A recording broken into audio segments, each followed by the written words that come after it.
नमस्कार प्यारे रसगुल्लो, स्वागत करते हैं आपका एक और मज़ेदार वीडियो में।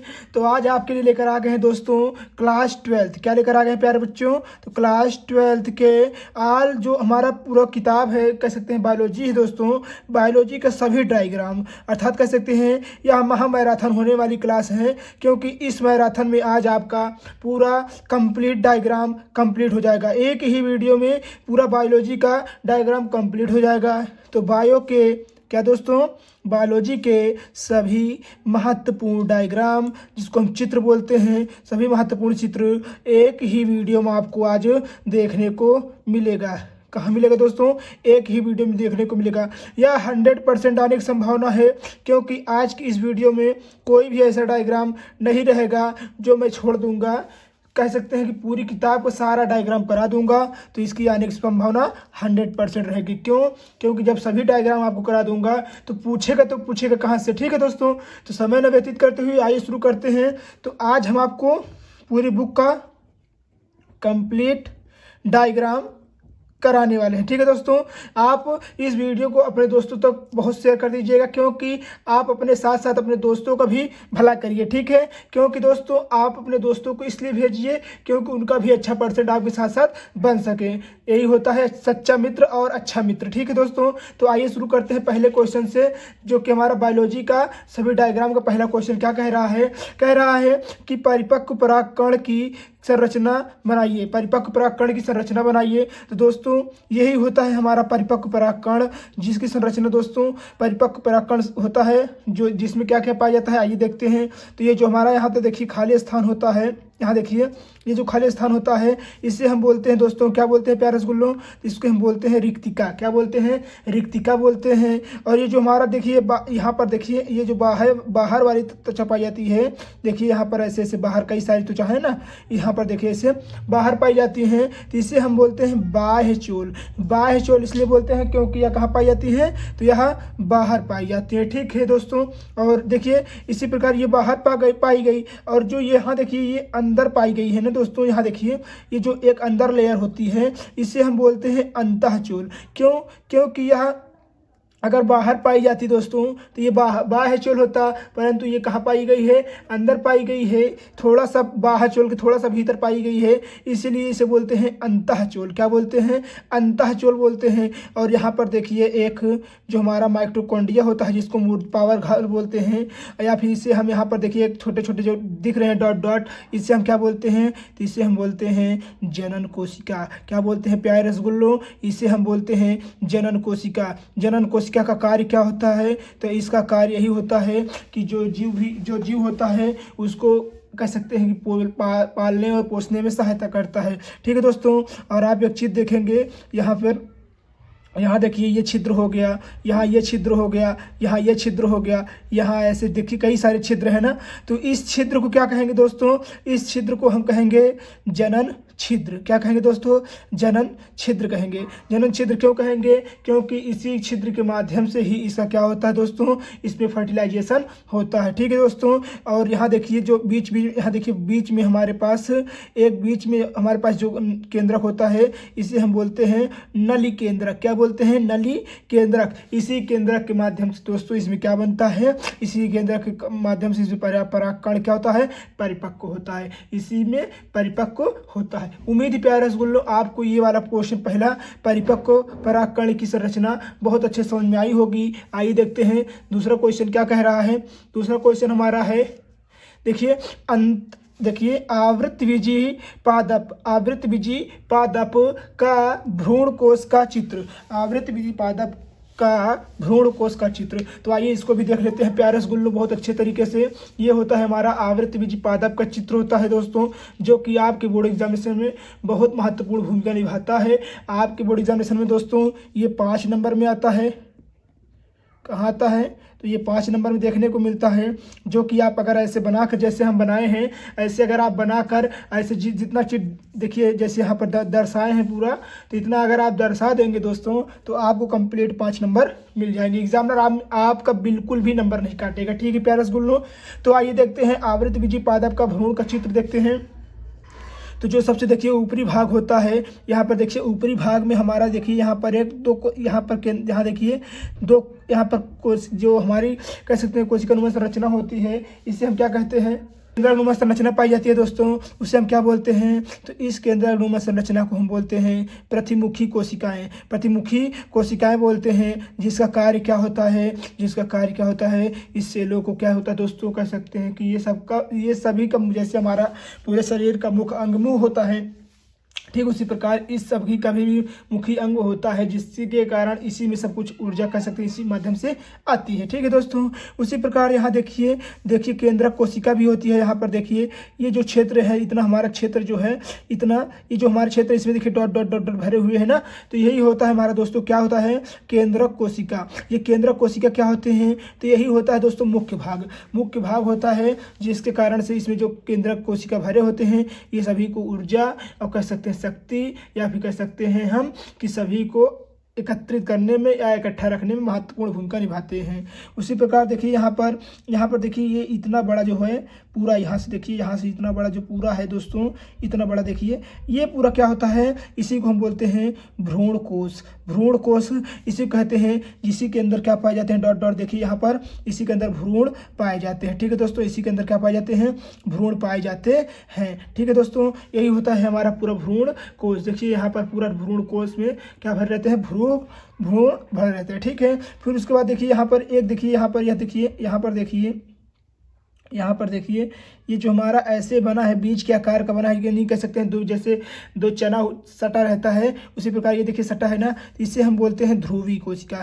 क्या बोलते हैं दोस्तों, ध्रुवी कोशिका बोलते हैं। ठीक है प्यारे रसगुल्लों, उसी प्रकार यहाँ देखिए अंड कोशिका भी होती हैं, जहाँ पर परागकोश से होते हुए परागकण क्या होता है, सीधे जाकर यहीं पर चिपकता है, जिसके माध्यम से फर्टिलाइजेशन होता है। ठीक है दोस्तों, ये होता है हमारा अंड कोशिका। ठीक है, उसी के बाद यहाँ देखिए दो नीचे सहायक कोशिका होती हैं, दो जो नीचे हैं, यहाँ देखिए ये और ये सहायक कोशिका क्या करती हैं, तो ये जो सहायक कोशिका होती हैं दोस्तों, ये अंडाशय को कह सकते हैं रक्षा प्रदान करने में मदद करती हैं। रक्षा प्रदान देखिए, कोई भी चीज़ हो तो रक्षा प्रदान तो करनी पड़ेगी, तो ये हमारी सहायक कोशिका क्या करेंगे, रक्षा प्रदान करने में मदद करती है। नीचे देखिए दोस्तों क्या होता है, नीचे आपको पता ही है तंतुमय जो होता है उपकरण होता है।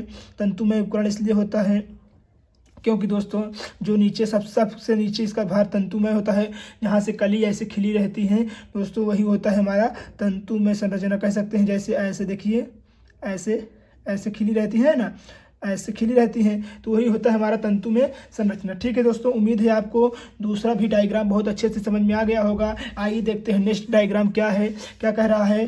अपरिपक्व परागकोश का अनुप्रस्थ काट का चित्र। अपरिपक्व परागकोश के अनुप्रस्थ काट का चित्र, आइए इसको भी समझते हैं प्यारे रसगुल्लों बहुत अच्छे तरीके से, जो आपकी बोर्ड एग्जामिनेशन में 4 चांद लगाने वाला है। ठीक है दोस्तों, तो देखिए ये होता है हमारा अपरिपक्व परागकोश।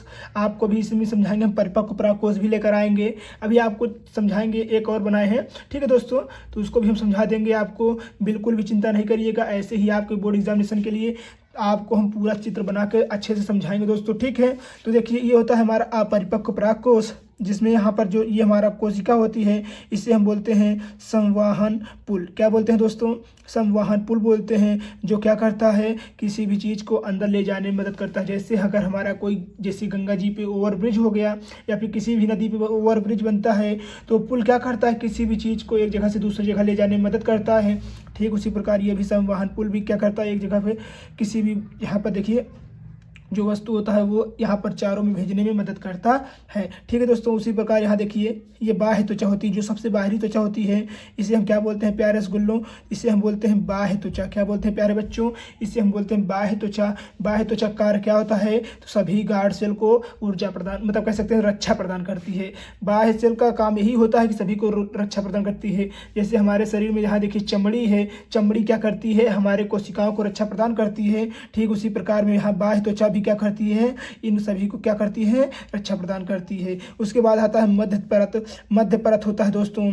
ठीक है, इसी प्रकार यहाँ पर टेपिटम होता है। टेपिटम क्या होता है, टेपिटम के क्या कारण है, तो दोस्तों इसे आप कमेंट में बताना नहीं भूलिएगा। टेपिटम बहुत ही महत्वपूर्ण क्वेश्चन है, ये बोर्ड एग्जामिनेशन में कई बार पूछा गया है। ठीक है, आइए देखते हैं नेक्स्ट यहाँ पर देखिए जो हमारे पास यहाँ बना हुआ है गोला हुआ, और बीच में देखिए यहाँ पर डॉट डॉट डॉट डॉट ये बना हुआ है ना दोस्तों, इसे हम बोलते हैं लघु बीजाणु मात्र कोशिका। क्या बोलते हैं? लघु बीजाणु मात्र कोशिका। यही फूटता है दोस्तों, तभी जाकर 2, 8, 16, 32 2, 8, 16, 32 कोशिकाएं ऐसे निर्मित होती हैं, जिसके माध्यम से क्या होता है प्यारे रसगुल्लों, जिसके माध्यम से ही हमारा नए भ्रूण का निर्माण होता है। ठीक है दोस्तों, और इसी में भरे क्या रहते हैं? तो इसी में परागकोश रहते हैं, जो कि परागकोश की भित्ति होती है।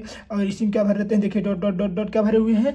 पराग कण भरे हुए रहते हैं। ठीक है दोस्तों, इसी के माध्यम से क्या होता है, फूटते हैं जब, तो भी फूटने के बाद हम ये पराग कण निकल कर मादा के वर्तिका के भाग तक पहुँच जाते हैं, और वहाँ पहुँचने के पश्चात वर्तिका से होते हुए सीधे वो कहाँ चले जाते हैं? अंडाशय में चले जाते हैं। ठीक है दोस्तों, आइए देखते हैं चौथा क्वेश्चन। उम्मीद है आपको ये 3 क्वेश्चन बहुत अच्छे समझ में आए होंगे डायग्राम। यदि वीडियो आपको अच्छी लग रही है तो प्लीज़ वीडियो को लाइक कर दीजिएगा, चैनल पे न्यू है तो सब्सक्राइब करना और अपने दोस्तों तक शेयर करना नहीं भूलिएगा। आइए देखते हैं चौथा क्वेश्चन क्या है। दोस्तों आइए देखते हैं चौथा क्वेश्चन क्या कह रहा है। चौथा क्वेश्चन कह रहा है परिपक्व परागकोश की अनुप्रस्थ काट का चित्र बनाइए। इसके पहले हमने जो परिपक्व परागकोश का था वो हमने समझा दिया है। इसके पहले दोस्तों हमने अनुप्रस्थ काट का जो अपरिपक्व था उसको हमने समझा दिया है। अब आइए आपको हम परिपक्व परागकोश के बारे में समझाते हैं, जो कि बहुत ही महत्वपूर्ण भूमिका निभाता है दोस्तों। ये परिपक्व और परिपक्व और अपरिपक्व आप अगर याद कर लेते हैं दोनों, तो ये दोनों बोर्ड एग्जाम में कभी कभी साथ में आ जाते हैं 5 नंबर में, या कभी कभी आपको परिपक्व परागकोश साथ पूछ लेता है या अपरिपक्व पूछ लेता है। ठीक है दोस्तों, ये आपके बोर्ड एग्जामिनेशन में बहुत महत्वपूर्ण भूमिका निभाएगा, क्योंकि यह 2020, 22, 23, 24 और 25 इतने साल से लगातार ये पूछा जा रहा है। इस बार भी इसकी संभावना बहुत ज़्यादा है पूछी जाने की। ठीक है, आइए देखते हैं परिपक्व परागकोश के अनुप्रस्थ काट का चित्र देखते हैं। तो सबसे देखिए हमने बताया था यहाँ पर एक संरचना बनी हुई है, देखिए दोस्तों, जिसका नाम क्या होता है? पराग संवहन पुल होता है। हमने आपको बताया संवहन पुल का कार्य क्या होता है। जब कोई वस्तु एक जगह से दूसरे स्थान पर ले जाने का मदद करती है उसे ही हम कहते हैं संवहन पुल। बाहरी को बाहर सिर्फ देखिए, कुछ भी याद करने की जरूरत नहीं है। अगर आप उसे याद कर लेते हैं तो सेम वैसे ही है, बस थोड़ा सा डिफरेंट है। अभी हम आपको बता दे रहे हैं डिफरेंट कहाँ पर है। देखिए उसमें भी संवहन पुल था, इसमें भी संवहन पुल है। उसमें भी बाह्य त्वचा थी, देखिए बाह्य त्वचा थी, इसमें भी बाह्य त्वचा है। और ये देखिए यहाँ पर बाह्य त्वचा क्या करती है? बाह्य त्वचा किसी भी चीज़ से रक्षा प्रदान करने में मदद करती है। उसी प्रकार अंदर देखिए पराग कण भित्ति हो गई, जिसमें क्या भरे रहते हैं? परागण भरे रहते हैं, पराग कण भरे रहते हैं। पराग कण भित्ति में क्या भरे रहते हैं दोस्तों? या कह सकते हैं पराग कोश में क्या भरे रहते हैं? तो पराग कोश में ही भरे रहते हैं परागकण, और पराग कोश के जो चारों तरफ क्षेत्र होता है वही होता है परागकण भित्ति। ठीक है दोस्तों, और देखिए अंतःस्तर जो होता है, देखिए यहाँ पर देखिए अंतःस्तर है। अंतःस्तर में जो दोस्तों परागकण के जो संवहन पुल होता है, इसी के माध्यम से परागकण में जो चीज़ जाना होता है चले जाता है। ठीक है दोस्तों, उसी प्रकार देखिए यहाँ पर जो डॉट डॉट डॉट यहाँ देखिए गोला गोला भरा हुआ है ना, ये सब हमारे क्या होते हैं? तो यही सभी होते हैं हमारे परागकण। परागकण जब यहाँ फूटता है तो कह सकते हैं अर्धसूत्री विभाजन होने के पश्चात जब फूटता है 2, 8, 16, 32 कोशिकाओं में, तभी यहाँ से क्या निकलते हैं? परागकण निकलते हैं। और ये जो छिद्र होता है इसे हम बोलते हैं, जो यहाँ देखिए छिद्र बना है ना, इसे हम बोलते हैं रंध्र। रंध्र माने क्या होता है? जैसे आपका दरवाजा हो गया घर का, तो घर के दरवाजे के माध्यम से सबको निखरते हैं, तो उसी प्रकार हमारा ये भी रंध्र होता है, ये दरवाजा होता है, दरवाजे के माध्यम से सभी कण निखरते हैं।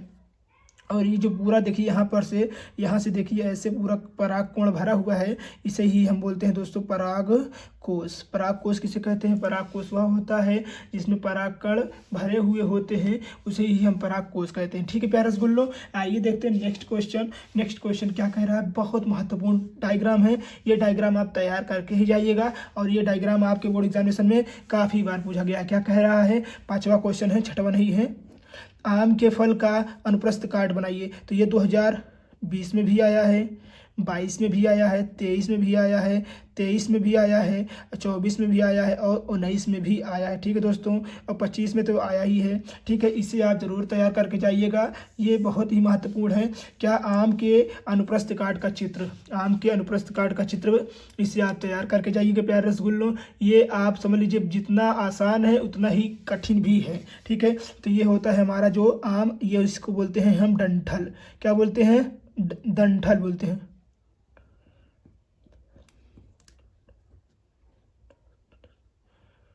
डंठल। ठीक है दोस्तों, डंठल होता है जिससे हम डाल भी बोलते हैं, कहीं कहीं डाल भी बोलते हैं। ठीक है दोस्तों, डाल भी बोलते हैं। देखिए डंठल जो जैसे हम आम को हमेशा सीधे सपाट काटते हैं दोस्तों, जब सपाट काटेंगे सीधे सामने जैसे खड़ा से सीधे काटेंगे तो काटने के पश्चात कुछ इस प्रकार हमें दिखाई देगा। इसी प्रकार को हम क्या कहेंगे, आम के अनुप्रस्थ काट का चित्र। ठीक है दोस्तों, जब हम काटेंगे सबसे बीच में क्या रहता है, हमें पता है सबसे बीच में रहता है बीज रहता है, बीजा नहीं बीज रहता है। ठीक है दोस्तों, बीज रहता है जो कि क्या करता है, आपको पता ही है। अगर कोई भी पेड़ निर्मित हो रहा है तो कैसे निर्मित हो रहा है, बीज के माध्यम से ही निर्मित हो रहा है। यदि बीज नहीं रहेगा तो कोई भी पेड़ निर्मित होगा ही नहीं। सबसे बाहर क्या रहता है दोस्तों, बाह्य फल भित्ति रहती है। और बाह्य फल भित्ति क्या रहती है दोस्तों, इसी को हम गार्ड सेल भी कहते हैं। गार्ड सेल क्यों कहते हैं, क्योंकि जो बाह्य फल भित्ति रहती है बहुत मोटी होती है, जिसके माध्यम से यही रक्षा करती है, अंदर फल जो होता है उसकी रक्षा करती है। ठीक है दोस्तों, और बीच में क्या होता है, अंतः फल भित्ति होती है। देखिए आप थोड़ा सा जब आम जब छीलेंगे तो आम के जब अंदर छीलेंगे गूदा होता है ना, गूदा से पहले भी एक थोड़ी सी लेयर होती है जिसे हम अंतः भित्ति कहते हैं।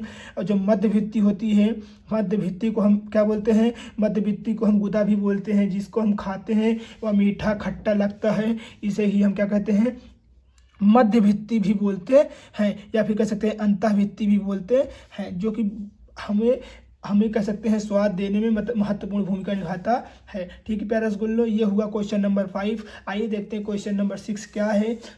देखिए जिस प्रकार हमने देखा आम के अनुप्रस्थ काट का चित्र, उसी प्रकार यहाँ पर 6वां नंबर क्वेश्चन देखिए, सेब के अनुप्रस्थ काट का चित्र। ठीक है दोस्तों, ये सब बहुत ही IMP क्वेश्चन है दोस्तों।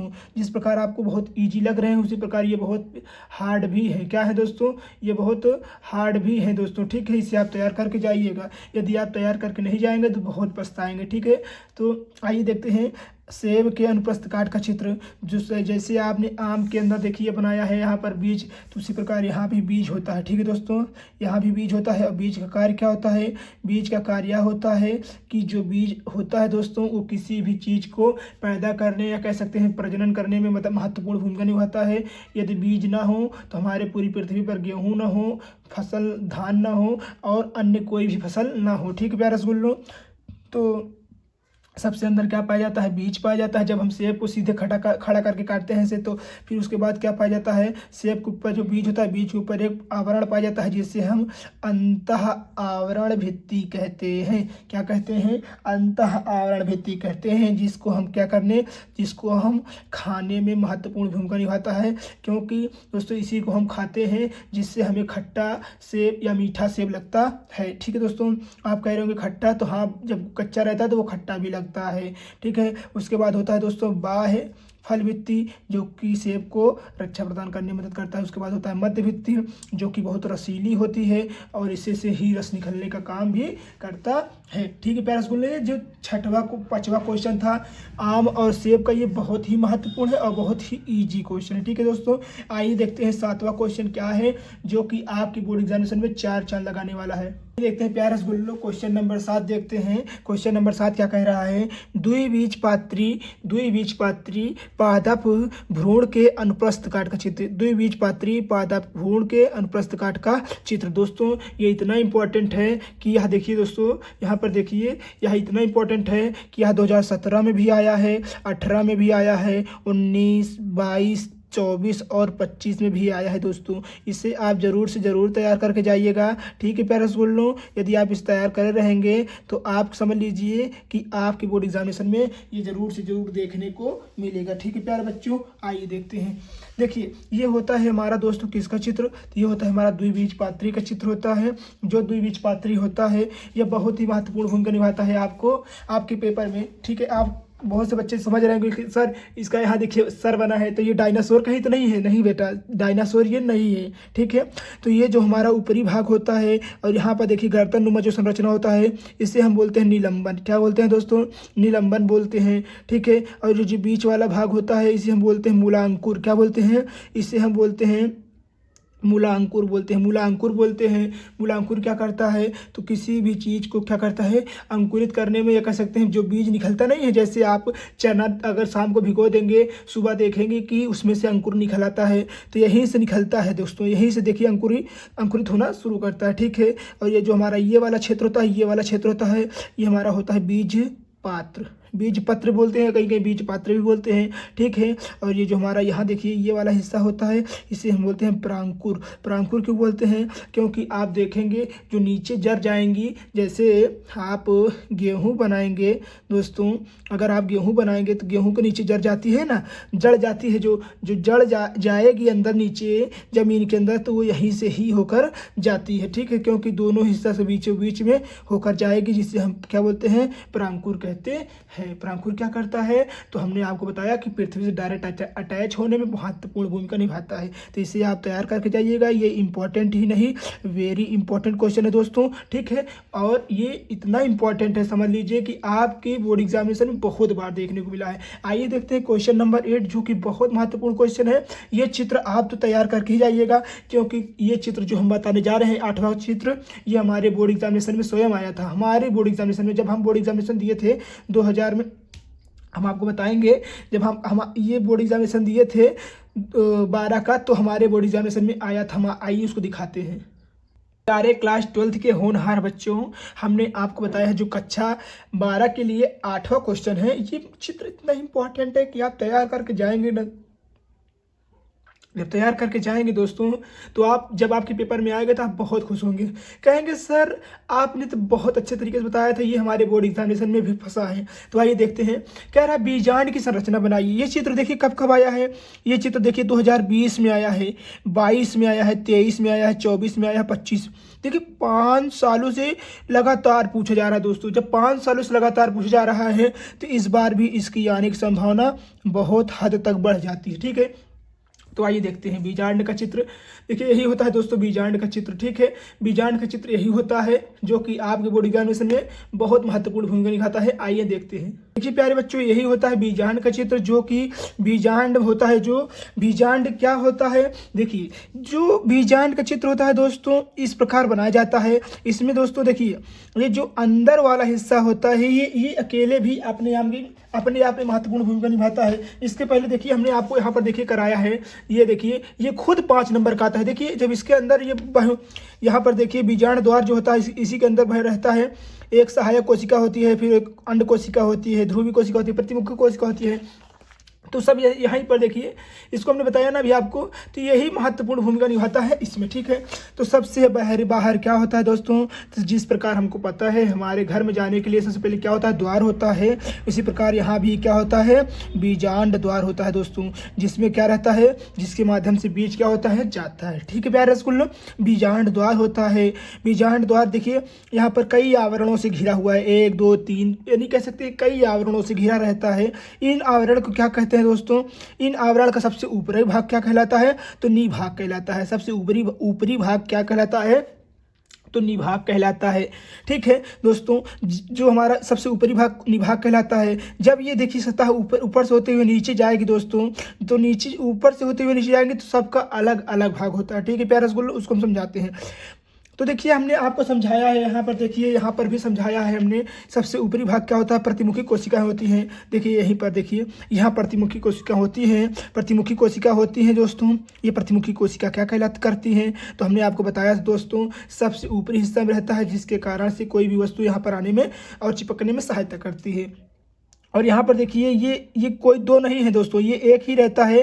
जैसे चना एक रहता है, उसमें 2 भाग होते हैं, उसी प्रकार ये भी एक रहता है, इसमें 2 भाग होते हैं, जिससे हम क्या बोलते हैं, ध्रुवी कोशिका बोलते हैं। क्या बोलते हैं प्यारे स्कूलों, ध्रुवी कोशिका बोलते हैं। यहाँ पर देखिए 3 हिस्सा होता है, यहाँ देखिए 3 भाग होता है नीचे वाले में, जिसे हम क्या बोलते हैं, अंड कोशिका बोलते हैं। ठीक है दोस्तों, यही बात फूट के 2 8 16 32 कह सकते हैं, कैसे होते हुए अनेकों में बढ़ जाती है, जिसके कारण क्या होता है, बीज का निर्माण होता है। ठीक है दोस्तों, और हमारा सबसे निचला भाग जो होता है, देखिए सबसे निचला भाग जो होता है ये वाला, ये वाला तो ध्रुवी कोशिका होती है, और ये जो दो देखिए दो ये वाला होता है, ये दो होता है, ये सहायक कोशिका होती है। सहायक कोशिका क्यों होता है, तो आप कहेंगे सर सहायक कोशिका क्यों होता है, क्योंकि ये जो ध्रुवी कोशिका होता है इसको सहायता प्रदान करता है, ध्रुवी कोशिका को सहायता प्रदान करता है, इसीलिए सहायक कोशिका कहलाती है। उसी प्रकार यहाँ देखिए ऐसे नीचे आएंगे तो एक पुल होगा। हमने बताया ना किसी चीज़ को ले जाने में कोई मदद करेगा तो उस जो पुल से मदद करेगा उस पुली को हम बोलेंगे संवाहन पुल। क्या बोलेंगे, संवाहन पुल। तो जब यह यहाँ से फूटता है तो ऐसे दोस्तों होते हुए संवाहन पुल के माध्यम से निकलता है, और लास्ट में क्या होता है दोस्तों, बीजांड वृंत होता है। बीजांड वृंत को हमने बताया ही है आपको, जो बीजांड वृंत होता है, जैसे हम आपको किसी चीज़ को पकड़ कर देते हैं वही होता है हमारा बीजांड वृंत, ठीक है। और यहाँ पर हमारा जो हिस्सा खाली हिस्सा इसे होता है, इसे हम बोलते हैं बीजांडकाय। क्या बोलते हैं दोस्तों, बीजांडकाय होता है। और इस पूरे को ही हम क्या बोलते हैं, भ्रूणकोश। देखिए भ्रूणकोश को हमने पहले आपको बताया है, चाहे तो आप यहाँ देख सकते हैं। भ्रूणकोश को हमने आपको यहाँ पर देखिए पूरा यही पूरा क्या कहलाता है, भ्रूणकोश कहलाता है, जिसको हमने आपको बताया है, ठीक है दोस्तों। आइए देखते हैं क्वेश्चन नंबर 9, बहुत महत्वपूर्ण है, इसे आप जरूर तैयार करके जाइएगा क्योंकि ये इम्पोर्टेंट ही नहीं वेरी इंपॉर्टेंट है, ठीक है रसगुल्लो, ये इंपॉर्टेंट ही नहीं वेरी इंपॉर्टेंट है, इसे आप जरूर तैयार करके जाइएगा, इसे आप बिल्कुल छोड़िएगा नहीं। अगर आप छोड़ेंगे तो आप बहुत ज़्यादा पछताएंगे, ठीक है दोस्तों। क्योंकि मेरा जो है ना, मेरा स्वयं यूपी बोर्ड 2000, देखिए यूपी बोर्ड जो हमारा क्लास 12 है उसमें स्वयं मेरा 98 नंबर आया है। कितना नंबर आया है बायोलॉजी में, 98 नंबर आया है। तो आप समझ सकते हैं किस प्रकार से हम आपको बायोलॉजी की प्रिपरेशन करवाएंगे, ठीक है प्यारे रसगुल्लो। आइए देखते हैं नेक्स्ट क्वेश्चन, क्वेश्चन नंबर 9। देखते हैं 9वां क्वेश्चन दोस्तों। ये क्वेश्चन बहुत महत्वपूर्ण और बहुत इजी भी है। शुक्राणु की संरचना, क्या दोस्तों, शुक्राणु की संरचना, और ये आपके बोर्ड एग्जामिनेशन में काफ़ी बार देखने को मिला है। ये 2025 में हम कह सकते हैं, हम आपको कहीं और नहीं 25 कह सकते हैं। 7 सेट होता है, 7 में से 4 सेट पूछा गया था। 25 में जो 7 सेट था, 7 सेट में 4 सेट पूछा गया था। अब आपको हम नहीं बताएंगे कितने इंपॉर्टेंट है, इसे आप तैयार करके जाइएगा दोस्तों, क्योंकि ये बहुत ईजी है और बहुत अच्छा खासा नंबर दिलाता है। कहीं कहीं देखिए ये 3 नंबर, कहीं 4 नंबर, कहीं 5 नंबर तक में भी ये देखने को मिला है, ठीक है दोस्तों। बस यही बोलता है, शुक्राणु की संरचना बनाते हुए शुक्राणु को स्पष्ट कीजिए। शुक्राणु संरचना बना दीजिएगा दोस्तों, और इसके लिख दीजिएगा शुक्राणु जो होता है मनुष्य के नर भाग में पाया जाता है, नर भाग में पाया जाता है, जो कि शुक्राणु क्या करता है, किसी भी बेबी को जन्म देने में सहायता प्रदान करता है। इस प्रकार भी आप लिख सकते हैं दोस्तों। इतना लिख देंगे और चित्र बना देंगे, आपको 5 नंबर मिल जाएंगे दोस्तों। और 4 नंबर में चित्र बनाने को बोलेगा, और शुक्राणु कहाँ पाया जाता है, इसका क्या कार्य होता है ये पूछ लेगा, और 3 नंबर में पूछेगा कि शुक्राणु का चित्र बनाइए। बस बात खत्म दोस्तों, बस इतना ही पूछता है और ज़्यादा कुछ नहीं पूछता, ठीक है। तो आइए देखते हैं शुक्राणु किसे कहते हैं। शुक्राणु का जब सबसे ऊपरी भाग होता है, यहाँ देखिए ये वाला भाग जो होता है, इस भाग को हम क्या कहते हैं, इस भाग को हम बोलते हैं अग्रपिंडक। अग्रपिंडक ही बोलते हैं, या फिर इसे हम एक नाम से और जानते हैं, इसे एक नाम और जानते हैं दोस्तों, इसका एक नाम और है एग्रोसोम। एग्रो होता है, एग्रोसोम्स होता है, ठीक है दोस्तों। एग्रोसोम्स होता है, जो क्या करता है दोस्तों, एग्रोसोम। तो ये पता है आपको, यही जो अग्रपिंडक या एग्रोसोम होता है, जब अगर जो हमारा HBF कराते हैं, IVF कराते हैं, तो इसी भाग को निकालते हैं। इसी भाग को निकाल कर मादा के कह सकते हैं कि अंडाशय में इंटर कराते हैं, ठीक है दोस्तों। यही भाग होता है एग्रोसोम, क्योंकि यहाँ पर जब होता है ना, जो शुक्राणु का शीर्ष भाग होता है, ये बहुत ही तीव्र होता है, यानी कह सकते हैं बहुत ही तेज़ी से कह सकते हैं अंडाणु में जाने में मदद करता है, ठीक है दोस्तों। तो ये जो हमारा यहाँ देखिए, ये हमारा जो हिस्सा होता है, ये क्या होता है, तो ये इसको हम बोलते हैं केंद्रक। केंद्रक में ही क्या होता है दोस्तों, केंद्रक में ही स्पर्म का मुख्य भाग होता है, जो कि किसी भी बेबी को निर्माण करने में हमें पता मतलब कह सकते हैं महत्वपूर्ण भूमिका निभाता है, ठीक है दोस्तों। और यहाँ से जो यहाँ तक हिस्सा होता है, इसे हम बोलते हैं शीर्ष। शीर्ष क्यों बोलते हैं, जो किसी भी इंसान का जो सर होता है उसे हम क्या बोलते हैं, शीर्ष बोलते हैं। तो सर ही क्या कहलाता है दोस्तों, शीर्ष कहलाता है, ठीक है दोस्तों। और देखिए आपको पता है, जो यहाँ पर ये वाला हिस्सा होता है, इसे हम बोलते हैं केंद्रक में जो गुणसूत्र पदार्थ होता है दोस्तों, जिससे पता चलता है कि मनुष्य XY पुत्र यानी यक्स वाई है कि यक्स यक्स है, यक्स वाई क्या कहलाता है और यक्स यक्स क्या कहलाता है, इसे आप कमेंट में बताना नहीं भूलिएगा। यक्स वाई से क्या पैदा होगा, नर या मादा, और यक्स वाई यक्स यक्स क्या पैदा होगा, नर या मादा, इसे आप कमेंट में बताना नहीं भूलिएगा प्यारे रसगुल्लो। ठीक है, आइए देखते हैं इसे क्या बोलते हैं। तो इसे हम बोलते हैं ग्रीवा या कहीं कहीं ग्रीवा नाल भी बोलते हैं, ग्रीवा या कहीं कहीं ग्रीवा नाल भी कहते हैं। ये क्या करता है, जैसे हमारी गर्दन होती है दोस्तों, गर्दन को हम अगर देखा जाए साइंस के भाषा में तो ग्रीवा बोलते हैं। ठीक, उसी प्रकार इसे हम क्या बोलते हैं, ग्रीवा। ठीक है, और जो ये हिस्सा होता है इसे हम क्या बोलते हैं, तो इसे हम बोलते हैं माइटोकॉन्ड्रिया। माइटोकॉन्ड्रिया क्या होता है, माइटोकॉन्ड्रिया पावर हाउस होता है। किसका ऊर्जा घर होता है, तो शुक्राणु का जो ऊर्जा घर होता है, यही हिस्सा जो यहाँ देखिए जिगजैग तरीके से बना है, इसे ही हम बोलते हैं माइटोकॉन्ड्रिया। माइटोकॉन्ड्रिया जो होता है इसे तेजी के साथ ऊपर यानी कह सकते हैं अंडे में जाने में सहायता प्रदान करता है। ठीक है प्यारे रसगुल्लों, और जो हमारा ये बीच वाला खंड होता है यानी कह सकते हैं ये जो हिस्सा होता है इसे हम बोलते हैं मध्य भाग या मध्य खंड भी कहते हैं। और लास्ट वाले हिस्से को हम पूंछ या टेल भी कहते हैं, पूंछ या टेल भी कहते हैं। ठीक है दोस्तों, पूंछ या टेल्स भी कहते हैं। ठीक है दोस्तों, जो हमारा स्पर्म होता है उसे गति प्रदान करता है, क्योंकि नीचे से ऐसे ऐसे थोड़ा सा कह सकते हैं कि वो सब जब जूमिंग करेगा अर्थात कह सकते हैं मूविंग करेगा तो शुक्राणु आगे की ओर भागेगा। जब आगे की ओर भागेगा दोस्तों तो स्पर्म जो होता है वो आगे की ओर भागेगा तो अंडाणु में जाने में बहुत महत्वपूर्ण भूमिका निभाएगा। ठीक है दोस्तों, उम्मीद है आपको 9वां क्वेश्चन शुक्राणु बहुत अच्छे समझ में आ गया होगा। यदि वीडियो आपको अच्छी लगी है दोस्तों तो प्लीज़ वीडियो को लाइक कर दीजिएगा, एंड चैनल पर नहीं हो तो सब्सक्राइब और दोस्तों तक शेयर करना नहीं भूलिएगा। आइए देखते हैं क्वेश्चन नंबर 10 क्या कह रहा है। 10 तो बहुत ही मस्त क्वेश्चन है दोस्तों, 10 क्वेश्चन बहुत ही मस्त क्वेश्चन है। क्योंकि आइए देखते हैं नर जनन तंत्र का आरेखित चित्र। जो बच्चे रोज कोचिंग स्कूल जाते होंगे उन्हें तो पता होगा कि ये क्वेश्चन कितना ही इम्पोर्टेंट है, इसे तो बताने की संभावना ही नहीं है, क्योंकि ये लगातार 10 सालों से ये लगातार आ रहा है, 10 सालों से लगातार आ रहा है दोस्तों, 10 साल से। तो आप समझ सकते हैं ये चित्र कितना महत्वपूर्ण हो सकता है। ठीक है दोस्तों, आइए समझाते हैं आपको हम। नर जनन तंत्र, नर जनन अंग, नर जनन तंत्र भी कहते हैं इसको, या कहीं कहीं नर जनन अंग भी कहते हैं। आइए इसको हम समझाते हैं। तो नर जनन तंत्र का जैसे कि आपको पता है सबसे महत्वपूर्ण भूमिका किसका होता है, वृषण का। वृषण का क्यों होता है, यदि वृषण अधिपरिपक्व रहते हैं तो दोस्तों वही किन्नर कहलाता है। यदि वृषण परिपक्व होगा तो वो जाकर मेल कहलाएगा। ठीक है दोस्तों, तो सबसे महत्वपूर्ण भूमिका निभाएगा वृषण में। ठीक है दोस्तों, अब वृषण कोश ये देखिए, जो जिसमें वृषण रहता है अर्थात कह सकते हैं वृषण यानी अंडा होता है, जो जिसमें अंडे रहते हैं वही हमारा क्या कहलाता है, वृषण कोश। वृषण में कितने कह सकते हैं वृषण रहते हैं, तो वृषण कोश में 2 वृषण रहते हैं, 2 अंडे रहते हैं। ठीक है, एक जोड़ी अंडे जिसको बोलते हैं रहते हैं। ये जो हमारी नलिका यहाँ से देखिए, यहाँ से ऐसे गई है, यहाँ से सीधे ऐसे आई हुई है, इस नलिका को क्या बोलते हैं दोस्तों, तो इसे हम बोलते हैं शुक्रवाहिनी नलिका। जिस प्रकार मादा के जो हमारा अंडवाहिनी नलिका होती है वो अंडा को ले जाने में सहायता करती है, ठीक उसी प्रकार पुरुष में ये जो मतलब कह सकते हैं कि अंडवाहिनी नलिका होती है, ये जो अंडवाहिनी नलिका होती है ये क्या करती है, तो ये शुक्राणु को एक स्थान से यानी कह सकते हैं अंडा वृषण से मूत्रवाहिनी नलिका तक ले जाने में मदद करता है। ठीक है दोस्तों, और ये जो हमारा यहाँ पर देखिए ये जो हिस्सा होता है इसे हम बोलते हैं मूत्र नलिका।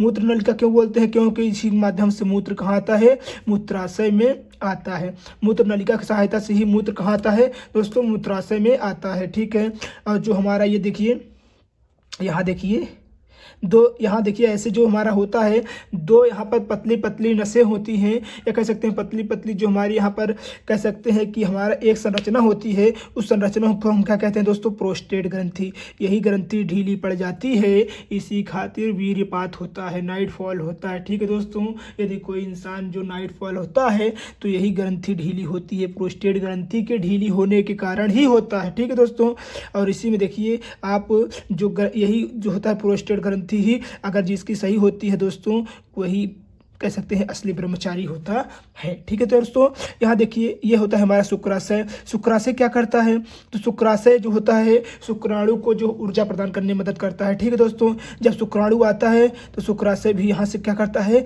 इसको तेजी से ऊर्जा प्रदान करने में मदद करता है, जिसके माध्यम से वेजाइना में इंटर करके पराग कह सकते हैं कि अंडाशय तक पहुंच सके। ठीक है दोस्तों, ये जो भाग होता है हमारा लटका हुआ हिस्सा होता है, ये शरीर के बाहर लटका हुआ रहता है। अंडा भी कह सकते हैं, वृषण कोष भी और वृषण भी, क्योंकि ये 3 डिग्री टेम्परेचर शरीर से कम रहते हैं। ठीक है दोस्तों, इसको हम बोलते हैं सीसन बोलते हैं। और जो इसमें नलिका पाई जाती है इसे हम बोलते हैं मूत्रवाहिनी नलिका। अगर इसे हम शुक्रवाहिनी नलिका भी बोले तो नहीं, गलत नहीं कहा जा सकता, क्योंकि जो पुरुष होता है, महिला में तो वेजाइना मूत्र नलिका अलग अलग होती है, परंतु पुरुष में जो होता है वो पुरुष में जो होता है मूत्र मार्ग, और कह सकते हैं कि जो शुक्राणु आते हैं उसका मार्ग एक ही होता है, इसीलिए इसे हम शुक्रवाहिनी नलिका भी कह सकते हैं, कोई गलत नहीं है। ठीक है दोस्तों, उम्मीद है आपको ये क्वेश्चन नंबर 10 नर जनन तंत्र बहुत अच्छे समझ में आएगा। प्यारे बच्चों, आप तैयार करके जाइएगा दोस्तों, और अपने दोस्तों तक शेयर अवश्य करिएगा, क्योंकि यह वीडियो आपके लिए कितना महत्वपूर्ण हो सकता है आप इसका अंदाजा नहीं लगा सकते हैं। ठीक है प्यारे रसगुल्लों, आइए देखते हैं क्वेश्चन नंबर 11, जो कि आपकी बोर्ड एग्जामिनेशन में बहुत महत्वपूर्ण भूमिका निभाएगा, क्योंकि ये हो गया नर जनन तंत्र, मादा जनन तंत्र, दोनों साथ में भी आते हैं कभी कभी 5 नंबर वाले क्वेश्चन में। दोस्तों क्वेश्चन नंबर 11, जो कि ये क्वेश्चन इतना महत्वपूर्ण है दोस्तों, आपका कहीं कहीं देखिए मादा जनन अंग, या फिर आपसे कहीं पूछ लेगा नर जनन तंत्र व मादा जनन तंत्र का चित्र बनाते हुए उदाहरण सहित स्पष्ट कीजिए दोस्तों। और आपसे ये पूछ लेगा 6 नंबर में, कितने में पूछेगा दोस्तों? 6 नंबर में पूछेगा, तो इसे आप जरूर तैयार करके जाइएगा, और जिससे आपकी बोर्ड एग्जामिनेशन में 4 चांद लग सके। ठीक है, आइए देखते हैं मादा जनन तंत्र के बारे में। यदि आप कहेंगे तो मैं नर जनन तंत्र और मादा जनन तंत्र को बहुत ही विस्तार तरीके से पूरा कह सकते हैं, एक एक भाग को मैं सिद्ध करके आपको बहुत अच्छे तरीके से दिखा सकते हैं, पढ़ा सकते हैं। ठीक है दोस्तों, अगर आपका कमेंट आएगा सर प्लीज़ इसे आप बहुत ही अच्छे तरीके से बता दीजिए, हमें समझ में नहीं आ रहा है, तो हम आपको जरूर से जरूर लेकर आएंगे। ठीक है दोस्तों, तो देखिए ये होता है हमारा मादा जनन तंत्र। मादा जनन तंत्र में दोस्तों 2 क्या होते हैं, 2 हमारा अंडाशय होते हैं। कितना होता है, कह सकते हैं 1 जोड़ी अंडाशय होता है, 1 जोड़ी अंडाशय होता है दोस्तों। एक यहाँ होता है दाहिनी तरफ और एक बाईं तरफ होता है। ठीक है, चाहे इधर ये दाहिनी तरफ एक होता है, एक बाईं तरफ होता है। ठीक है दोस्तों, जो क्या करता है, अंडाशय में ही क्या बनते हैं दोस्तों, अंडाशय में ही बनते हैं अंडे। अंडाशय में क्या बनते हैं, अंडे बनते हैं, और अंडे बनते हैं जिसके कारण से ही कहा जा पाते हैं, अंडाशय में ही अंडे बनते हैं और अंडे ही कहा जाते हैं। यहाँ से देखिए संकीर्ण पथ तुम्बिका कह सकते हैं, अंडवाहिनी नलिका से होते हुए संकीर्ण पथ पे आ जाते हैं, और यही ही कहा जाते हैं गर्भाशय में चले जाते हैं, अर्थात कह सकते हैं यहाँ से जाते हुए सीधे निकल जाते हैं वेजाइना के माध्यम से। तो आइए हम इसको आपको विस्तार समझाते हैं। ठीक है दोस्तों, ये होता है हमारा अंडाशय, जिसके अंदर क्या बनते हैं दोस्तों, जिसके अंदर हमने आपको बताया ना, इसके अंदर बनते हैं अंडा, या फिर कह सकते हैं अंडे निर्माण होते हैं। ठीक है दोस्तों, अंडे निर्माण होते हैं। ठीक है दोस्तों, ये जो यहाँ देखिए ये वाला हिस्सा होता है, ये जो झालर नुमा हिस्सा होता है, इसे हम बोलते हैं झालर।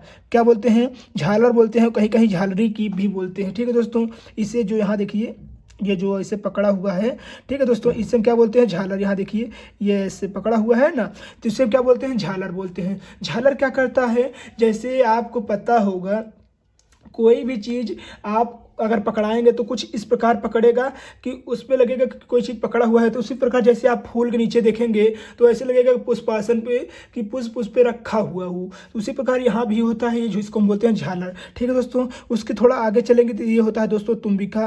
तुम्बिका क्या होता है, तुम्बिका जैसे कीपक नहीं होता दोस्तों, कीपक होता है, तुम्बिका होता है। जैसे आप कुप्पी देखे हैं, कुप्पी के समान संरचना होती है, जिससे हम क्या बोलते हैं, तुम्बिका बोलते हैं। तुम्बिका या कीपक बोलते हैं, क्या बोलते हैं दोस्तों, कीपक भी इसे हम बोलते हैं। यहाँ लिख लीजिएगा कीपक, कीपक बोलते हैं, जो कि हमारा जैसे कुप्पी नुमा संरचना होता है, जिस प्रकार दोस्तों जिस प्रकार एक कुप्पी होती है, वो कुप्पी हमारा ऊपर से मोटी तथा नीचे से पतली होती है, ठीक उसी प्रकार कीपक होता है। ठीक है प्यारे बच्चों, ठीक उसी प्रकार क्या होता है, कीपक होता है। तो धीरे धीरे अंडा से यहाँ निकलता है, और हमारा जैसे मेंस्ट्रुअल साइकिल आता है ना, मेंस्ट्रुअल साइकिल आता है दोस्तों, तो हमें 27-28 दिन पता चल जाता है कि मेंस्ट्रुअल साइकिल आने वाला है। वही अंडा से यहाँ निकलता है, सीधे सीधे धीरे धीरे निकलता है, और यहाँ जाता है, कहाँ जाता है दोस्तों, तो इसको हम बोलते हैं दोस्तों, देखिए इसको हम पूरे को हम बोलते हैं अंडवाहिनी नलिका। क्या बोलते हैं, तो इसे हम बोलते हैं अंडवाहिनी नलिका, अंडवाहिनी नलिका। अंडवाहिनी नलिका बोलते हैं। ठीक है दोस्तों, इसे हम बोलते हैं अंडवाहिनी नलिका बोलते हैं। जो अंडवाहिनी नलिका की सहायता से होते हुए यहाँ पर एक हिस्सा होता है, ये हिस्सा जो होता है पतला हिस्सा है, इसे हम बोलते हैं संकीर्ण पथ। क्या बोलते हैं? संकीर्ण पथ। ये दोनों तरफ होता है दोस्तों, इधर भी होता है उधर भी होता है। संकीर्ण पथ होता है, यहीं पर आकर रुक जाती है और यहाँ से कह सकते हैं वेजाइना के माध्यम से सोचते हैं कि हमारा स्पर्म आएगा और मैं इस फर्टिलाइजेशन करूँगी और बच्चा का निर्माण करूँगी। परंतु ये क्या करता है दोस्तों, अगर कोई भी स्त्री अगर सेक्सुअल इंटरकोर्स करती है तो वो शुक्राणु अंडाणु से मिल जाएंगे और शुक्राणु अंडाणु से मिलने के पश्चात एक न्यू जाइगोट का निर्माण हो जाएगा। बट अगर कोई भी जो स्त्री होती है वो सेक्सुअल इंटरकोर्स नहीं करेगी तो ये क्या करेगा, तो ये जो अंडा होता है कीपक के माध्यम से नीचे गिर जाता है और ये जो झालर होती है दोस्तों, जिसे हम बोलते हैं अति गर्भाशय या कह सकते हैं अंतः गर्भाशय बोलते हैं। ये क्या होता है, इसी के माध्यम टकरा जाती है और फूट जाती है, जिसके कारण से ब्लड रिसाव होता है, जिसके माध्यम से कह सकते हैं क्लोटिंग होती है। ठीक है दोस्तों, इसे हम फंडस भी बोलते हैं। जो ये उभरा हुआ भाग है फंडस बोलते हैं या गर्भाशय भी बोलते हैं। यहीं पर ही क्या होता है दोस्तों, यहीं पर ही बेबी का निर्माण होता है। यहीं पर क्या होता है दोस्तों, यहीं पर भी बेबी का निर्माण होता है। जो बेबी जाकर ऊपर मतलब कह सकते हैं जो नाभि से रज्जु से अटैच हो जाता है, यहीं पर जाकर अटैच होता है। और इससे हम क्या बोलते हैं दोस्तों, इस हिस्से को हम बोलते हैं गर्भाशय। गर्भाशय बोलते हैं। पहले बेबी यहाँ रहता है, फिर धीरे धीरे कह सकते हैं ऊपर सेटल होता चला जाता है। और इस पथ को क्या बोलते हैं, तो हमने आपको बताया था, इस पथ को हम संकीर्ण पथ कहते हैं। ठीक है दोस्तों, और ये जो हमारा पेशी संरचना होती है इसे हम बोलते हैं पेशी गर्भाशय या पेशी स्तर गर्भाशय बोलते हैं। और ये जो होते हैं इसे हम योनि बोलते हैं। इसमें दोस्तों 3 छिद्र होते हैं। नंबर 1 होता है हमारा मूत्र मार्ग, नंबर 1 होता है हमारा मूत्र मार्ग होता है, और नंबर जो 2 होता है हमारा, इसे हम बोलते हैं योनि या फिर इंग्लिश में बोलते हैं वेजाइना। ठीक है दोस्तों, इसे हम योनि या वेजाइना कहते हैं। उम्मीद है दोस्तों आपको बहुत अच्छे समझ में आ गया होगा मादा जनन अंग। ठीक है दोस्तों, आइए देखते हैं नेक्स्ट क्वेश्चन नंबर 12 जो कि है, और इसे हम दूसरा भी कह सकते हैं, क्योंकि दोस्तों ये 10 जो हुआ एक बहुत ही महत्वपूर्ण पार्ट था और ये 10 दूसरे पार्ट हम ले सकते हैं। ठीक है दोस्तों, तो ये हमारा क्वेश्चन नंबर 12, आइए देखते हैं क्या कह रहा है। क्वेश्चन नंबर 12 है, इससे हम देखते हैं डीएनए का अणु का चित्र बनाइए। दोस्तों बहुत ही महत्वपूर्ण है और ये हमारे वाइवा में देखने को मिलता है दोस्तों। ठीक है, आप इस प्रकार से वाइवा के लिए इसको भी तैयार कर सकते हैं। नहीं तो दोस्तों वाइवा के लिए क्वेश्चन मैं बनाऊंगा जिसके माध्यम से आप अपने एग्जामिनर को उसे ही बता देंगे तो आपको पूरा से पूरा नंबर मिल जाएगा, बस 1 या 2 नंबर कटेगा बस। ठीक है दोस्तों, वो भी नहीं कटने देंगे क्योंकि इतनी अच्छी तरीके से आपको समझाएंगे कि आपको पूरा क्लियर हो जाएगा। ठीक है, डीएनए के बारे में दोस्तों जैसे कि आपको पता है, यहाँ देखिए 2 श्रृंखला होती है, इसी प्रकार यहाँ भी नीचे 2 श्रृंखलाएं होती हैं। तो इसको हम 5 या 3 कहते हैं। इसको जो हमारा 5 है ऐसे जाएगा दोस्तों तो 5 डैश नीचे बन जाएगा। ठीक है दोस्तों, 5 डैश, यहाँ पर 3 है तो 3 डैश हो जाएगा। जो इसकी जो चौड़ाई होती है दोस्तों वो कितना होती है, तो लगभग 20 mm होती है बस। कितना होती है दोस्तों, 20 mm होती है बस। ठीक है, जो हमारा देखिए हम आपको अच्छे तरीके से बता दे रहे हैं, हमारा डीएनए में क्या क्या पाया जाता है, तो डीएनए में पाया जाता है एडेनिन, ग्वानिन, साइटोसिन, थाइमिन। ठीक है दोस्तों, डीएनए में क्या पाया जाता है, एडेनिन, ग्वानिन, साइटोसिन और थाइमिन। वहीं पर आरएनए में क्या पाया जाता है, तो आरएनए में एडेनिन, ग्वानिन, साइटोसिन, थाइमिन जगह क्या पाया जाता है, यूरेसिल। क्या पाया जाता है, यूरेसिल पाया जाता है बस। ठीक है, जो डीएनए में एडेनिन होता है वो किससे अटैच होता है, तो डीएनए जो एडेनिन से अटैच होता है वो भी डबल बॉन्ड के साथ, जो एडेनिन होता है वो थाइमिन से अटैच होता है, और जो साइटोसिन होता है दोस्तों वो किससे देखिए एडेनिन जो होता है वो थाइमिन के साथ डबल बॉन्ड के साथ अटैच होता है। जो साइटोसिन होता है वो साइटोसिन होता है वो ग्वानिन के साथ ट्रिपल बॉन्ड से अटैच होता है, अर्थात कह सकते हैं एडेनिन थाइमिन के साथ डबल बॉन्ड से, और यहाँ देखिए साइटोसिन ग्वानिन के साथ ट्रिपल बॉन्ड से अटैच होता है। ठीक है दोस्तों, यहाँ देखिए एडेनिन थाइमिन से डबल से है, यहाँ देखिए थाइमिन एडेनिन, या एडेनिन थाइमिन, थाइमिन एडेनिन लिख सकते हैं। उसी प्रकार साइटोसिन ग्वानिन, ग्वानिन साइटोसिन, इस प्रकार भी आप लिख सकते हैं। फिर एडेनिन थाइमिन, थाइमिन। तो इस प्रकार दोस्तों जो होता है इसकी, यहाँ देखिए एक जो हमारा सिरा होता है, एक सिरे की लंबाई कितना होता है, तो आप कह सकते हैं सर इसकी लंबाई जो होती है 3.4 mm होती है। कितना होती है, 3.4 mm होती है। ठीक है दोस्तों, यहाँ पर 3.4 मीटर भी सेंटीमीटर भी होती है शायद, कहीं कहीं दिया गया जाता है। ठीक है दोस्तों, तो यहाँ देखिए आपको ये जो छोटा सांचा होता है, ये जो सांचा होता है ये छोटा सांचा होता है, ये जो सांचा होता है बड़ा सांचा होता है। देखिए ये ऐसे जिग जैग तरीके से हमारा कह सकते हैं लिपटे हुए रहते हैं, सर्पिलाकार जिसको हम बोलते हैं। कैसे कहते हैं, तो इसको हम कह सकते हैं कि यह सर्पिलाकार लिपटी हुई। तो यहाँ देखिए जो छोटा सांचा होता है और यहाँ देखिए ये सांचे को हम बोलते हैं बड़ा सांचा। क्यों बड़ा सांचा कहते हैं, क्योंकि ये काफ़ी दूर में रहता है और ये जो छोटी दूर में लिपटा हुआ रहता है इसे हम छोटा सांचा बोलते हैं। तो इसी प्रकार एडेनिन, गुआनिन, साइटोसिन, थाइमिन साथ आपस में अटैच रहते हैं। इसी अटैचिंग को इससे ही क्या बनता है, डीएनए बनता है। तो ऊपर 5 रहेगा, नीचे 3 डैश, ऊपर 3 रहेगा तो इधर 5 डैश। ठीक है दोस्तों, उम्मीद है आपको बहुत अच्छे से डीएनए समझ में आ गया होगा। डीएनए के ही माध्यम से हम पता करते हैं कि हमारा वंशज कौन है, या फिर चोर कौन है, या फिर बलात्कारी कौन है, या फिर कह सकते हैं रेपिस्ट कौन है। ठीक है प्यारे रसगुल्लो, आइए देखते हैं नेक्स्ट क्वेश्चन नंबर इसमें 12 दिया गया है, मगर 13 क्वेश्चन नंबर है ये। क्या प्रतिरक्षी अणु का चित्र बनाइए और स्पष्ट कीजिए। ठीक है, प्रतिरक्षी अणु ये बहुत देखने को मिलता है हमारे बॉडी एग्जामिनेशन में, ये बहुत महत्वपूर्ण है। ठीक है, आइए देखते हैं प्रतिरक्षी अणु का चित्र देखिए, जो कि आपके बॉडी एग्जामिनेशन के लिए बहुत महत्वपूर्ण है। ठीक है, ये होता है दोस्तों प्रतिरक्षी अणु। ठीक है, इसको जो ये हमारा ऊपर वाला यहाँ देखिए यस डैश से जुड़ा होता है, यस डैश से देखिए सॉरी, इसे हम बोलते हैं डाई सल्फाइड बंध। डाई सल्फाइड बंध क्यों कहते हैं, तो यस से होता है हमारा सल्फाइड, 2 है इसीलिए डाई बोलते हैं, 2 है तो इसलिए डाई बोलते हैं, और यस से हम बोलते हैं सल्फाइड, और 2 देखिए आपस में अटैच है इसीलिए इसको बोलते हैं बंध। तो डाई सल्फाइड बंध द्वारा देखिए कितना बंध द्वारा आपस में अटैच होते हैं। ठीक है दोस्तों, और ये जो हमारा ये होता है ये भी डाई सल्फाइड बंध होता है। ये जहाँ देखिए यहाँ देखिए जो नुकीली है इसे हम बोलते हैं प्रतिजन बंधन स्थल बोलते हैं। यहीं पर ही आकर वायरस फंस जाते हैं, जो कि यहीं पर ही हमारा जो प्रतिजन रक्षी एंजाइम होता है यहीं पर इसको मार देता है, और जब लड़ते लड़ते हार जाता है तो हमें पता चल जाता है कि हमें फीवर है या कोई और बीमारी है। ठीक है दोस्तों, वही प्रकार वहाँ पर भी प्रतिजन स्थल होता है, यहाँ पे भी प्रतिजन स्थल होता है। और जो नीचे ये मोटी संरचना होती है दोस्तों, यहाँ देखिए यहाँ से सीधे यहाँ पर आई होती है, इसे हम बोलते हैं भारी श्रृंखला। और जो ये हमारा जो छोटी देखिए यहाँ पर ऐसे ये है, या फिर कह सकते हैं ये छोटी इसको हम बोलते हैं हल्की श्रृंखला। जो बड़ी श्रृंखला होती है इसे हम बड़ी श्रृंखला या भारी श्रृंखला बोलते हैं, और जो छोटी श्रृंखला होती है इसे छोटी श्रृंखला या हल्की श्रृंखला बोलते हैं। उम्मीद है प्यारे रसगुल्लों आपको बहुत अच्छे समझ में आ रहा होगा। वीडियो क्वेश्चन आपको बहुत अच्छे समझ में आ रहा होगा। यदि वीडियो आपको अच्छी लग रही है तो प्लीज़ वीडियो को लाइक कर दीजिएगा, चैनल पे नहीं है तो सब्सक्राइब और अपने दोस्तों तक शेयर करना नहीं भूलिएगा। ठीक है दोस्तों, आइए देखते हैं नेक्स्ट क्वेश्चन क्या है। देखते हैं नेक्स्ट क्वेश्चन दोस्तों। क्वेश्चन नंबर हमारा यहाँ पर 14 नंबर क्वेश्चन है, ये 13 दिख रहा है मगर यहाँ पर 14 नंबर क्वेश्चन है, आप चौथा भी क्वेश्चन कह सकते हैं। अंडाणु की संरचना। अंडाणु की संरचना ये दोस्तों बहुत ही महत्वपूर्ण है दोस्तों, आईएमपी नहीं मोस्ट इंपॉर्टेंट है। ये कई बार बोर्ड एग्जामिनेशन में देखने को मिला है, ये बहुत ईजी भी होता है। देखिए यही होता है हमारा अंडाणु संरचना। जो सबसे बाहरी हिस्सा है देखिए नुकीला हुआ हिस्सा है, जो नुकीला दार हिस्सा होता है इसे हम बोलते हैं कोरोना रेडिएटा। ये कोरोना नहीं जो 2020 और 22 में आया था दोस्तों, वो ये कोरोना रेडिएटा हमारे जो शुक्राणु होता है अंडाणु होता है उसके चारों ओर रहते हैं। क्योंकि ये क्या करता है आपको पता है, कोई भी पुरुष एक बार में जो स्पर्म निकलता है वो 4 करोड़ से भी अधिक निकलते हैं। कहीं कहीं 40 करोड़ दिया गया है, कहीं कहीं 4 करोड़ दिया गया है। ठीक है, तो इतना निकलते हैं, अगर सब आ जाएंगे तो बेबी निर्माण बहुत ज़्यादा हो जाएगा। इसीलिए यहाँ पर कोरोना रेडिएटा होता है जो क्या करता है स्पर्म के जो हल्के वाले स्पर्म होते हैं, कह सकते हैं कि जो मंद गति वाले होते हैं उसको यहीं पर मार देता है, और जो कह सकते हैं कि तीव्र वाले होते हैं तो इसको छेद करके इसी में चले जाते हैं। ठीक है, ये बीच वाला हिस्सा क्या होता है, इसे हम बोलते हैं पीतक कला। क्या बोलते हैं दोस्तों, पीतक कला, जिसमें एक तरल पदार्थ भरा होता है।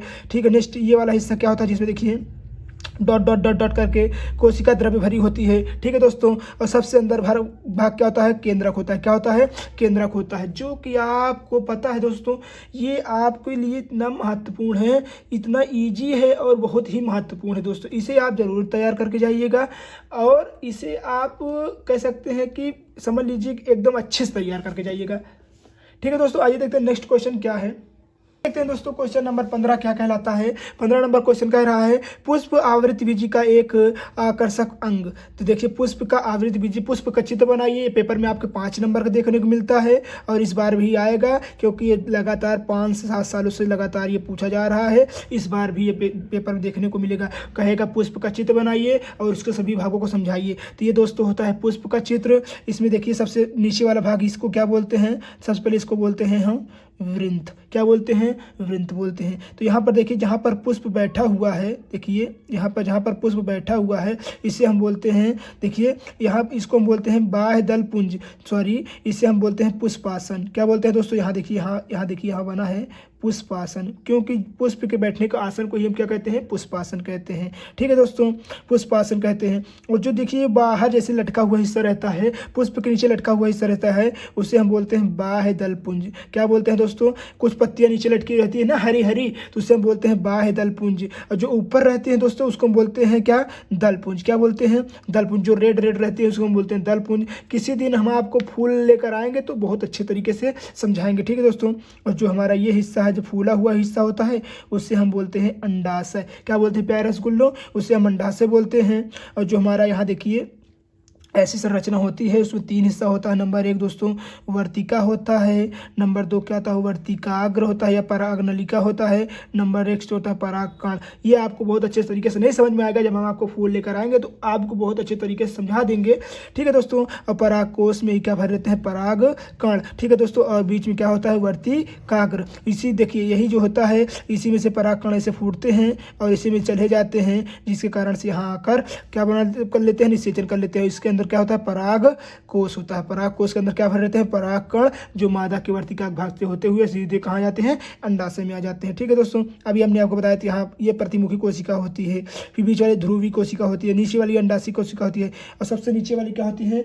आपका कह सकते हैं संकीर्ण पथ होता है। देखिए आपको हम यहाँ दिखा दे रहे हैं, देखिए यहाँ देखिए यही चीज़ यहाँ पर पूछा गया है। देखिए दोस्तों यही चीज़ यहाँ पर पूछा गया है। ठीक है। तो यही देखिए आप यहाँ ऊपर क्या होती है? प्रतिमुखी कोशिका होती है, फिर ये हमारा क्या होती है? ध्रुवी कोशिका होती है। ये दोनों हमारा होते हैं, कह सकते हैं इसको हम बोलते हैं सहायक कोशिका, ऐसे हम बोलते हैं अंड कोशिका। ठीक है दोस्तों, वही चीज़ यहाँ पर दिया गया है। ठीक है। तो उम्मीद है आपको पुष्प का चित्र बहुत अच्छे समझ में आ गया होगा। आइए देखते हैं क्वेश्चन नंबर 16 क्या कह रहा है। क्वेश्चन नंबर 16 यानी चित्र नंबर 16 क्या कह रहा है? न्यूक्लियोसोम्स का चित्र बनाइए और वर्णन कीजिए। देखिए दोस्तों न्यूक्लियोसोम का चित्र बहुत ही आसान है, जो कि कई सारे बच्चे इसमें कह सकते हैं कंफ्यूज हो जाते हैं और बता नहीं पाते हैं। ठीक है दोस्तों, आइए देखते हैं इसको हम बहुत अच्छे तरीके से। ठीक है। ये तो दोस्तों हमारा न्यूक्लियोसोम है। न्यूक्लियोसोम में देखिए सबसे पहले इसमें ये इसका लंबाई कितना होती है? तो ये हमारा 11 नैनोमीटर होती है। कितना होती है? 11 नैनोमीटर होती है। ठीक है दोस्तों। जो बाह्य संरचना, जिसकी बाह्य संरचना कितनी होती है? 11 नैनोमीटर होती है। हिस्टोन, देखिए हिस्टोन अणुओं का कोर होता है। जो यहाँ पर देखिए हिस्टोन अणुओं का कोर होता है, और जो ये लिपटा हुआ रहता है दोस्तों, ये लिपटे ही हिस्से को हम बोलते हैं, क्या बोलते हैं? हिस्टोन अष्टक। यहाँ देखिए ये जो हिस्सा गोला वाला होता है इसको हम बोलते हैं हिस्टोन अष्टक बोलते हैं। ये जो यहाँ देखिए लिपटा हुआ होता है इसको हम बोलते हैं डीएनए, और जो जिसमें लिपटा रहता है दोस्तों यहाँ देखिए इसको हम बोलते हैं H1 हिस्टोन। ठीक है। Linker DNA. ठीक है। H1 हिस्टोन लिंगर डीएनए बोलते हैं। और जो इसका पूरा लंबाई होती है 10 नैनोमीटर के बराबर होती है। ठीक है दोस्तों, उम्मीद है आपको बहुत अच्छे से समझ में आया होगा दोस्तों। आइए देखते हैं क्वेश्चन नंबर 17, जो कि बहुत ही महत्वपूर्ण चित्र है और ये आपके बोर्ड एग्जामिनेशन में बहुत महत्वपूर्ण भूमिका निभाने वाला है। दोस्तों आज की वीडियो में बस इतना ही, मिलते हैं फिर किसी मजेदार वीडियो में, फिर आपके मैराथन के साथ। दोस्तों यदि वीडियो आपको अच्छी लगी हो तो प्लीज़ वीडियो को लाइक कर दीजिएगा, चैनल पे न्यू है तो सब्सक्राइब और अपने दोस्तों तक शेयर करना नहीं भूलिएगा। मिलते हैं किसी मजेदार वीडियो में दोस्तों, किसी और महत्वपूर्ण टॉपिक के साथ। तब तक के लिए धन्यवाद। जय हिंद, जय भारत, वंदे मातरम।